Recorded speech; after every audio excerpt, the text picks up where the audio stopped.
কি ভাবছেন ফাইজা আপা এত রাতের বেলা কিসের ভিডিও করছে এবং রাস্তায় কেন? ওয়েট, এখন রাত না, এটা হচ্ছে সকাল, ভোর 4টে বেলার ভিডিও। তখন ছিল সময় ঠিক 4:30, যতটুকু মনে আছে আমার। তো এক জায়গায় যাওয়ার উদ্দেশ্যেই রওনা হই। তো ভিডিওটি পুরোটা দেখবেন, তাতে জানতে পারবেন যে আমি কোথায় যাচ্ছি, কি করছি এবং কেন গিয়েছি। আর অবশ্যই আজকে অনেকগুলো জায়গাও দেখাবো আপনাদেরকে একসাথে। তো হ্যালো বিউটিফুল পিপল, কী অবস্থা সবার, কেমন আছেন? Welcome to my page and welcome to my new video.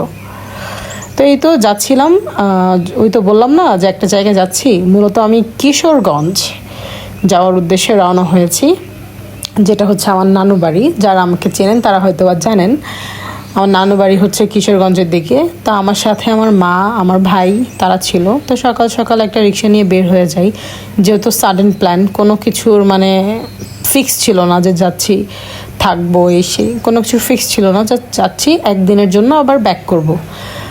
তো এই তো রিক্সাতে যাচ্ছিলাম, এত ভালো লাগছিল, মানে সূর্য উঠতেছিল আস্তে আস্তে, তখন হয়তো অলমোস্ট 5টা বাজতেছিল। বনানী হয়ে যাচ্ছিলাম, বনানী বাস স্টেশন থেকে হচ্ছে বাসে উঠবো।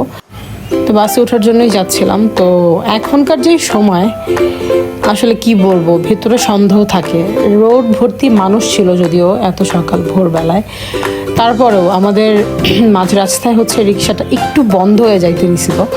তখন একটু ভয় পাচ্ছিলাম যে আসলে কি হলো না হলো। তো পরে দেখলাম যে না, রিক্সাতেই প্রবলেম। তো এই তো যাচ্ছিলাম, রাস্তার পাশে দেখেন কি সুন্দর লাগতেছে না, রাস্তার পাশে লাল বাতিগুলো জ্বলতেছে, খুব ভালো লাগতেছিল। বনানী হয়ে গুলশান 1 হয়ে যাচ্ছিলাম, বেশ ভালো লাগতেছিল। এই তো যাওয়ার পর হচ্ছে টিকিট কাউন্টার থেকে টিকিট নিয়ে সোজা বাসে উঠে যাই। ওইটার আর ক্লিপ নেই না, কারণ ওখানে হচ্ছে ফোন বের করা বা ব্যাগ হাত থেকে ছাড়া একটু সেফ না আর কি, মানুষজন ছিল। তাই তো বাসে উঠে যাই, বাসে উঠেই তো যাচ্ছিলাম। এই জায়গাটার নামটা সঠিক ভুলে গেছি, আই গেস এয়ারপোর্ট হয়ে যাচ্ছিলাম নাকি এটা হচ্ছে এয়ারপোর্টের আগে।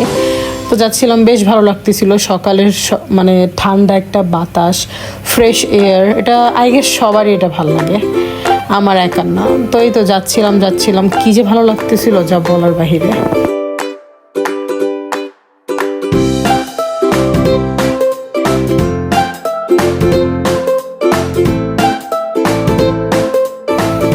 এই তো এটা হচ্ছে বাংলাদেশ বিমানবন্দর, মানে এয়ারপোর্টের সামনে দিয়ে যাচ্ছিলাম, কি যে ভালো লাগতেছিল। আমি যেই কবার এই শাহজালাল এয়ারপোর্টের সাইড দিয়ে যাই, আমার ইচ্ছে করে যে এখনই ছুটে চলে যাই প্লেনে করে, দেন হচ্ছে নিজের ডেস্টিনেশনে পৌঁছে যায়, মানে ড্রিম কান্ট্রিতে পৌঁছে যায়।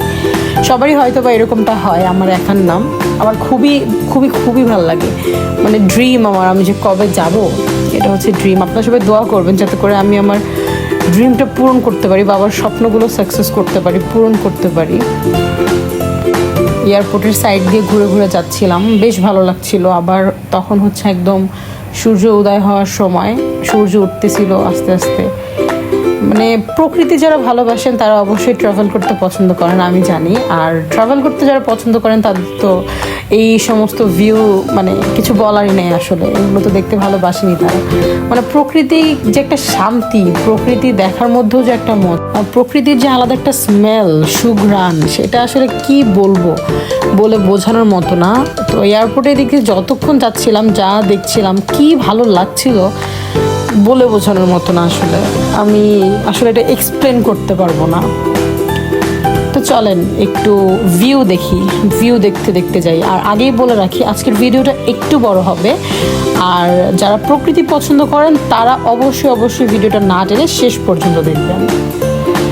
এই যে আপনাদের ফাইজা আপু যাচ্ছিল, মানে সুন্দরভাবে রেডি টেডি হয়ে, মানে অতটাও না যে মানে নর্মালি একটু রেডি হয়ে দেন সে বাসের প্রকৃতি উপভোগ করছিল আর যাচ্ছিল।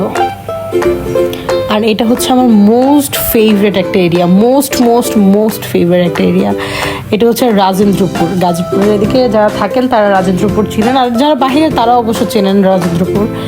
এটা এত সুন্দর যা বলার বাহিরে। মানে আমার যে কেন এই এরিয়াটা এত ভালো লাগে আমি আসলে সেটা নিজেও জানি না। এত সুন্দর গাছপালা, জঙ্গল টাইপের এরিয়া, এত সুন্দর লাগে। আমি রাজেন্দ্রপুরের অনেকগুলো ক্লিপ নিয়েছি, আর এই অনেকগুলো ক্লিপগুলো হয়তো আমি এখানে অ্যাড করেছি। রাজেন্দ্রপুরের এতগুলো ক্লিপ দেখতে দেখতে বোর হয়েন না। আপনারা যারা প্রকৃতি পছন্দ করেন তারা অবশ্যই তাদের আজকের এই ভিডিওটা ভালো লাগবে। আসলে কি বলবো, এই রাজেন্দ্রপুর এরিয়াতে আমার এখনও যদিও যেয়ে থাকা হয় না ওইভাবে, তবে আমার ইচ্ছা আছে আমি ওখানে যাব, কোনো একটা রিসর্ট বা যেখানেই হোক আমি থাকবো, থেকে ওই এরিয়াটা ঘুরে ঘুরে দেখবো। আসলে দেখেন কি সুন্দর, মানে আপনারাই বলেন কি সুন্দর, মানে আপনারা একটা রাস্তার মাঝখান দিয়ে যাচ্ছেন আর এত সুন্দর গাছপালা দুই সাইডে, এত সুন্দর মনোমুগ্ধকর বাতাস, কার না ভালো লাগবে বলেন। তো আমার সাথে থাকেন, দেখতে থাকেন আপনি কি কি দেখাই আর কি কি হয় আজকে।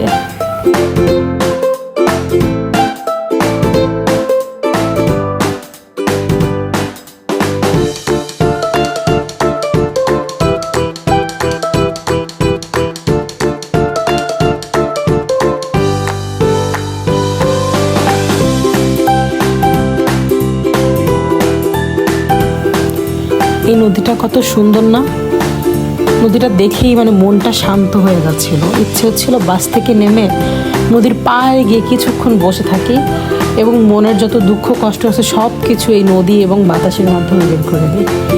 এত সুন্দর, এত সুন্দর, মাশাল্লাহ মাশাল্লাহ। প্রকৃতির কথা কী বা বলবো বলেন, মাশাল্লাহ।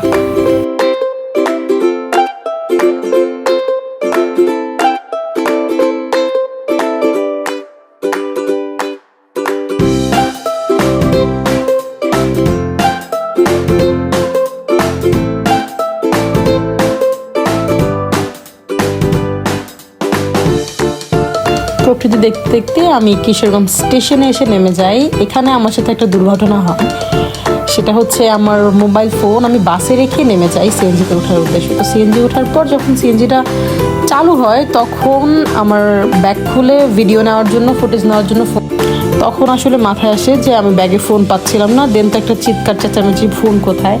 দেন সিএনজি থেকে আবার নেমে আমার ভাই গিয়ে বাস সার্চ করেছে, দেন দেখে আমার ফোন আমি নিচে ফেলে আসছি আসলে সিটের নিচে।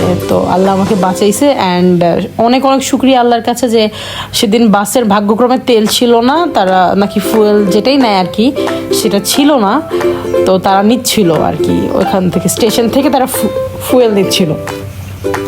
দেন আমি আমার ফোনটা পাই, মানে শুক্রিয়া, অনেক অনেক শুক্রিয়া। এরপর সিএনজিতে উঠে এই হাওয়া বাতাস, প্রকৃতির মনোমুগ্ধকর রূপ দেখতে দেখতে যাচ্ছিলাম। তো আপনারাও দেখেন আমার সাথে। আর I am sorry to say আমি অনেক বেশি অসুস্থ, অনেক অনেক অনেক বেশি অসুস্থ।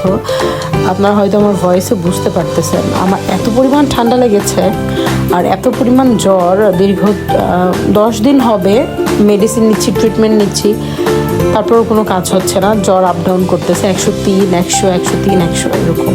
তো এত পরিমাণ জ্বর, এত পরিমাণ ঠান্ডা, উপর দিয়ে বৃষ্টি, ঠান্ডা বাতাস, উপর দিয়ে আবার ট্রাভেল, আবার আপনাদের জন্য ভিডিও করা কষ্ট করে। তো একটা ফলো আর একটা শেয়ার, কমেন্ট, এগুলো তো আশা করাই যায়, তাই না বলেন। আমি এত কষ্ট করে, এত শরীর খারাপ নিয়ে আপনাদের জন্য ভিডিও করতেছি, আপনারা একটা লাইক দিবেন না বলেন, বলেন একটা কমেন্ট করবেন না বলেন। আমি জানি আপনারা করবেন, কারণ আপনারা আমাকে ভালোবাসেন, আমি সেটাও জানি। তো এই তো বাতাস খেতে খেতে চলে যাচ্ছিলাম সিএনজিতে করে।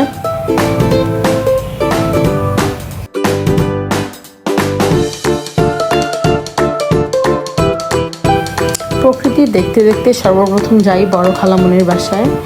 ওখানে গিয়ে আসলে বসা হয় নাই, ওভাবে ভিডিও যে করবো গিয়ে শুধু মানে চলে আসছি, ওরকমভাবে বসে নেই, যেহেতু সময় ছিল না আর অনেকগুলো জায়গায় যাওয়ার ছিল। আন্টিদের খামারগুলো দেখতেছিলাম, কবুতরের ঘর ছিল ওনাদের আবার এ পাশে হচ্ছে টিনের ঘর, আগেরগুলো যেগুলো থাকবে ওই বাসাটা ঐতিহ্য যেটাকে বলে আর কি গ্রামগঞ্জের, আর এই পাশে হচ্ছে দোতলা বিল্ডিং করা। তো ওখানে ভিতরে যাই নাই, তো তাই আর আপনাদের সাথে শেয়ার করতে পারলাম না আসলে, পরে এসে দেন যাবো আর কি। তো আবার এখানে ব্যাক করা হবে। তো এইটা হচ্ছে আমার খালু বাবার কবুতরের ঘর, সে এগুলো খুবই ভালোবেসে, খুবই যত্ন করে পালে, মাশাল্লাহ বলতে ভুলবেন না সবাই। তো এখানে অনেক ধরনের কবুতর ছিল, অনেক কিছু ছিল। তো আর বাড়ির পাশে খুব সুন্দর কিছু গাছ লাগানো ছিল, ফুল গাছ ছিল, দেন হচ্ছে আমড়া গাছ, পেয়ারা গাছ, লেবু গাছ, তারপর কাকরোল গাছ, মানে ওনাদের অনেক ধরনের অনেক গাছ আছে, ওগুলোই দেখছিলাম ঘুরে ঘুরে, ভালো লাগছিল। আর এই যে আমার ভাই দেখেন কি করতেছে, আম্মু দাঁড়ায় আছে। তো এরপর কি বের হয়ে যায়, এরপর আবার একটা অটো নেই, অটোতে করে হচ্ছে আমরা যাচ্ছিলাম শফিনগর না শফিপুর যেন কি বলে এরিয়াটাকে, বড় দেয়াকলের ওইদিকে। তো ওখানে যাচ্ছিলাম আর কি, মূলত ওখানে ডক্টর দেখাতে যাচ্ছিলাম। আম্মু ওখানে ডক্টর দেখায়, ছোটো থেকেই ডক্টর দেখায়, যেহেতু আম্মুর বাবার বাড়ি এখানে। তো ডক্টর দেখায়, আর বিয়ের পর তো ঢাকায় চলে আসে, তো এখানে ডক্টর দেখানো হয়। কিন্তু কিছু প্রবলেম আছে যেগুলো এখানে ডক্টর দেখানোর পর কোনো ধরনের কোনো সমাধান পাইনি, যার কারণে আসলে বারবার ওখানে ফিরে যাওয়া। তো ওখানে ডক্টর দেখাতেই হয় আম্মুর। ওখানে ডক্টর দেখানোতে আলহামদুলিল্লাহ আম্মু ভালো আছে, সুস্থ আছে আর কি। তো এই ব্রিজ দিয়ে যাচ্ছিলাম। এই ব্রিজটা আসলে অনেক সুন্দর। এখান থেকে আবার আমার নানুর বাসায় যাওয়া হয়। এটা হচ্ছে দেয়াকুলের রাস্তা। কিশোরগঞ্জে যারা থাকেন তারা অবশ্যই চেনেন।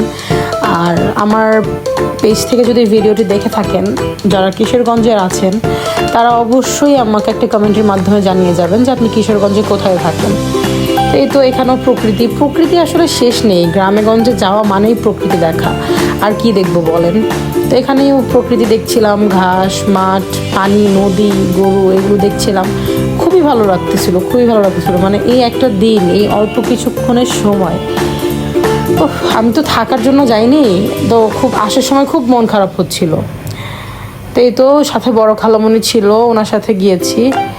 তা আম্মুর সঙ্গে তো ভিডিও করতেছিলাম একটু, আম্মুকে আবার ডাকতেছিলাম যে আম্মু দেখো ভিডিও করতেছে। তা আম্মু তাকায়, পোজ দেওয়ার ট্রাই করছিল, কিন্তু পরে দেয় নাই, বড় খালামণি ছিল সাথে।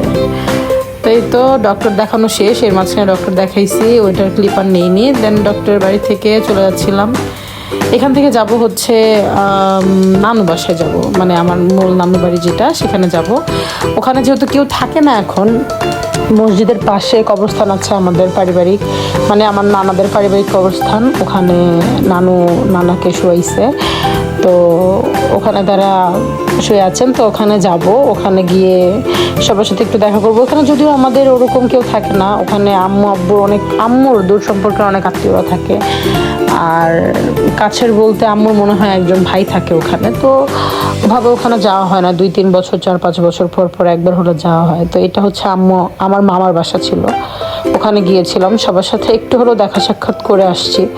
ভালো লাগতেছিল, আবার দুঃখও লাগতেছিল যে খুবই অল্প সময়ের জন্য এসেছি। কারো বাড়িতে গিয়ে 2-5 মিনিটের বেশি বসি নাই আসলে। সবাই খুব বকাবকি করতেছিল যে কেন আসলাম এত অল্প সময় নিয়ে, অল্প সময় নিয়ে কেন আসছি। তো আমারও খুব মন খারাপ হচ্ছিল যে কেন এভাবে অল্প সময় নিয়ে আসছি। কিন্তু কি করব বলেন, ইউনিভার্সিটি খোলা, ক্লাস থাকে, আবার অসুস্থ, আবার এদিকে ভাইটার পরীক্ষা চলতেছে, তো আবার আম্মু অসুস্থ, তো সব মিলায় হচ্ছিল না আর কি সময়।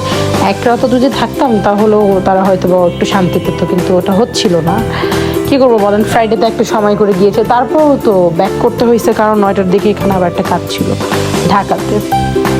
তো ঘুরতে চলে যাইতেছি। দেখেন হালকা ঝুম বৃষ্টি হচ্ছে, আমি এখানে অটোর ভিতরে ছাতি ধরে দেন ভিডিও করতেছিলাম। কি যে ভালো লাগতেছিল, আর কষ্ট করে ভিডিও করতেছি। আজকে দেখবো ভিডিওতে কয়টা লাইক শেয়ার আসে বা কমেন্ট আসে।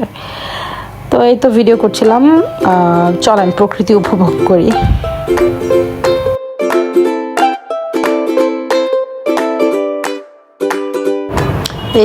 আমি আসছি এখন হচ্ছে আমার নানুমণির, মানে আমার যে নানি, আমার আম্মু, ওনার যে বোন ভাই, ওনাদের বাসায়। তো আমার 2 নানি আমাদের পেছন আসতেছে, আর এত পরিমাণ বকতেছিল যে কেন আসলা তোমরা এভাবে। এখন আমাদের অনেক দুঃখ লাগতেছে যে কেন আসলা তোমরা, কিছু খেলাও না, একটু বসলাও না কেন। তো আমি বারবার বলছিলাম যে নানু আমি তো চলে যাব, এর জন্য একটু দেখা করতে আসছি তোমাদের সবার সাথে। তো ওনারা তারপরে বলতেছিল যে এই দেখা থেকে না দেখা করাই তো ভালো ছিল, দেখি নাই কষ্ট লাগতো না। তো এরপর চলে আসছে, আর অনেক বৃষ্টি হচ্ছিল, তো ওভাবে আর ক্লিপ নেওয়া হয় নাই। এমনিতেই ভিডিওটা আজকে অনেক বড় হবে। তো আমার 2টা ভাগ্নিকে দেখাই আমি, জানেন এটা হচ্ছে আমার আইভি, আর এটা হচ্ছে আমার তকুসোনা। ওরা 2জন এত দুষ্টুমি করতেছিল, আর ওরা মেহমান দেখলে এত খুশি হয়, আমার নিজ ফোন নিয়ে এভাবে ভিডিও করতেছিল। এরপর আমরা হালকা পাতলা লাঞ্চ করি ওখানে, আসলে লাঞ্চ না ব্রাঞ্চ বলতে পারেন। খুব অল্প পরিমাণের কিছু, মানে পোলাও, তারপর আন্টি তাড়াহুড়ো করে অনেক কিছু রান্নাবান্না করছে। আন্টি না, আমার ছোট একটা বোন আছে, খালতো বোন, ও রান্নাবান্না করে, ওর হাতের রান্না খুবই মজা। And thank you so much Tanjuman, এত মজার রান্না করে খাওয়ানোর জন্য এত দ্রুত সময়ের মধ্যে। আমি আবার আসলে আবারও তোমার হাতে রান্না খেতে চাই। আমি মাছ দিয়ে খাচ্ছিলাম, একটু লেবু চিপে, এরপর পোলাও দিয়ে, রোস্ট দিয়ে, লেবু চিপে খাচ্ছিলাম। মানে বেশ মজা করে খেয়েছি, যেহেতু পেটে ক্ষুধা ছিল। এরপর আমার ভাইয়া একটা জিম দিয়েছে এখানে। এটার লোকেশনটা হচ্ছে কিশোরগঞ্জ গচিহাটা বাজারের ওখানে আর কি। Gochihata fitness zone, I guess নামটা যদি ভুল না হয়। আপনারা যারা কিশোরগঞ্জ গচিহাটার দিকে থাকে তারা অবশ্যই ভর্তি হন বা না হন, একবার হলেও এই জিমটা মানে ভিজিট করে আসবেন। যদি ভালো লাগে অবশ্যই কথা বলে এখানে ভর্তি হবেন, ভালো সার্ভিস পাবেন, অবশ্যই ভালো একটা সার্ভিস পাবেন। আর যদি আমাকে চেনা থাকেন বা আমার কথা যদি বলেন, ডেফিনেটলি ভালো একটা সার্ভিস পাবেন। আর 1 তারিখ থেকে মেবি উইমেন জোনটাও চালু হয়ে যাবে, সো দ্যাট গচিহাটাতে যারা আছেন তাদের জন্য কিন্তু খুবই ভালো একটা সুযোগ। এখানে আপনারা প্রত্যেকটা সুবিধা পাবেন, এখানে কোনো ধরনের কোনো প্রবলেম হবে না আশা করা যায়। আমার ভাইয়ের এই জিমটা কিন্তু খুবই বড়, আপনারা রিল্যাক্সে জিম করতে পারবেন, মানে সব কিছু আছে, সব কিছু। আর এখানে ভালো ট্রেনার পাবেন, ট্রেনার দ্বারা আপনাকে জিম করানো হবে। আর আপনার শরীর স্বাস্থ্যের দিকে খেয়াল রেখে আপনার জন্য কোনটা সঠিক কোনটা ব্যাঠিক অবশ্যই আপনাকে জানিয়ে দিয়ে দেন হচ্ছে আপনাকে নেওয়া হবে। আপনি অবশ্যই যোগাযোগ করবেন যদি আসতে চান আর কি। আর এরপরে এই তো চলে আসছি বের হয়ে, কারণ আমরা এখন চলে যাব ঢাকায়, ব্যাক করব। তো এখন যাবো হচ্ছে ছোট খালামুনির বাসায়, কারণ ওনার সাথে দেখা না করে আসলে উনি খুবই মন খারাপ করবে আসলে। তো ওনার বাড়ির ক্লিপ হয়তো ওইভাবে নেওয়া হয়নি আমার, কারণ ওখানে অনেক কাদা মাটি বালু লেগেছিল। তো আমি অটো দিয়ে যাচ্ছিলাম আন্টির বাসার উদ্দেশ্যে। এই তো বলেছিলাম না যে প্রচণ্ড পরিমাণ কাদা বৃষ্টি, তো আমি আবার হিল পরাছিলাম, তো এর জন্য আরও কালো পরেছিলাম। তো ওইভাবে আর ভিডিওটা পরে নিয়ে নেই রাস্তার এই অবস্থা দেখে। এখন রোডের যে অবস্থা হয়েছে যাওয়াই যাচ্ছিল না কোনোভাবে, আমি তো পরে যাইতে পাচ্ছি, একজনকে ধরে পরে যাইতে হয়েছে আমার এখান দিয়ে। আমি চিৎকার করতেছিলাম হয়তো বা আম্মুর সাথে যে কেন আনছো, এদিক থেকে আন্টি একটু আগাই দিত দেখা হইতো। তাও যাচ্ছিলাম, কি করা যাবে বলেন, রাস্তার দেখেন কি অবস্থা। সকালে একটু বৃষ্টি হয়েছে, এতে করে এই অবস্থা হয়ে গেছে। তো আন্টির সাথে দেখা করে এসে পড়েছি, দেন হচ্ছে ট্রেনের জন্য অপেক্ষা, ট্রেন আসবে কখন আর ট্রেনে উঠবো। আমি মনে হয় 3-4 বছর পর ট্রেনে উঠতেছি, অনেক এক্সাইটেড ছিলাম ট্রেন আসুক। চলেন ট্রেনের জন্য অপেক্ষা করা যাক। এই তো আমাদের ট্রেন এসে পড়েছে, রেলওয়ে এক্সপ্রেস আই গেস এটার নাম ছিল। ট্রেন চলে আসছে। আমি যে কী পরিমাণ এক্সাইটেড ছিলাম ট্রেনে ওঠার জন্য, এক্সাইটমেন্টটা আমার মানে 2 সেকেন্ডে নষ্ট হয়ে গেছে। দাঁড়ান দেখতে পাবেন যে কেন নষ্ট হয়েছে, দাঁড়ান দেখাচ্ছি। এই যে ঠিক এই কারণটাতে এক্সাইটমেন্টটা নষ্ট হয়ে যায়। এখানে যার সিট, টিকিট করা সিট দিতে চাচ্ছিল না, বলছে যে মানে কি বলবো, বলছিল যে না আপনারা একটু ওয়েট করেন, আমরা সামনে নামবো বলে তো এক লোক নরসিংদী এসে নেমেছে কিশোরগঞ্জ থেকে, আমার ভাইকে বসতেই দেয় নাই। অথচ আমাদের কিন্তু 400 টাকা করে টিকিট কাটা, 400 না 500 টাকা করে যেন টিকিট কাটা কিশোরগঞ্জ টু ঢাকা। তো এই তো এখানে মারামারি চলছিল, একটা মহিলা লিটারালি একটা ছেলেকে মনে হয় মারছে, ওখানে থাপ্পড় মারছে। তো এই জিনিসগুলো আসলে টিকিট দেখা উচিত, আর ট্রেনে যারা হচ্ছে মেনটেনেন্স আছে ওনাদের দেখা উচিত।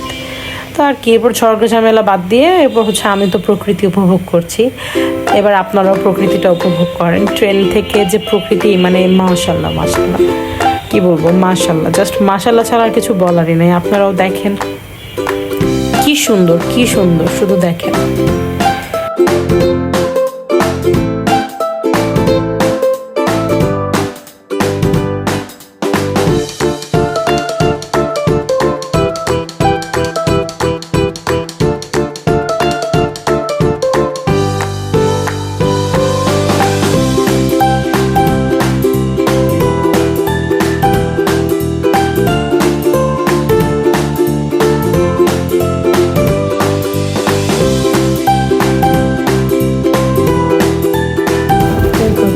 হচ্ছে এখানে একটু থেমেছিল, ব্রেক নিয়েছিল, ইঞ্জিন চেঞ্জ করতেছিল। তো এই ফাঁকে আমি একটু চা খাচ্ছিলাম, বেশ ভালো লাগতেছিল ঠান্ডা বাতাসের মধ্যে, তারপর মেঘলা একটা ওয়েদারের মধ্যে একটু চা, গরম চা, তারপর হচ্ছে আমরা এগুলো খাচ্ছিলাম। তখন আবার ট্রেন ছেড়ে দেয়, এত ভালো লাগতেছিল। আর দেখেন just look at the sun, সূর্য অস্ত যাওয়ার সময়টা, মানে আমার কান্না করতে ইচ্ছে করতেছিল, কেন এক্সাইটমেন্টে কান্না আসতেছিল আসলে, যে এত সুন্দর প্রকৃতি। মানে আমরা বের হই না তো ওভাবে, মানে ইউনিভার্সিটি কাজ পড়াশোনা, ওভাবে ট্রাভেল করা হয় না, ঘোরা হয় না। কিন্তু যখন মানে বের হওয়া হয় তখন মনে হয় যে কেন বের হই না, কেন ঘুরি না, মানে না ঘুরতে না মানে বের হয়ে ট্রাভেল না দিয়ে, ট্যুর না দিয়ে, তো এগুলো মিস করে যাচ্ছি আসলে। বয়সটাই তো এখন ঘোরাফেরা করার, এখন ঘুরবো না তো কখন ঘুরবো, আজ বাদে কাল বয়স হয়ে যাবে, দেন মৃত্যুসজ্জা, মানে সব কিছু মিলায় তো ওভাবে হয় না। আচ্ছা সে তো কাল বেঁচে নাও থাকতে পারি। আমাদের সবার উচিত আসলে বের হওয়া, ঘোরাফেরা করা, নিজের মনকে শান্ত রাখা, ঠান্ডা রাখা, নিজেকে রিল্যাক্স রাখা।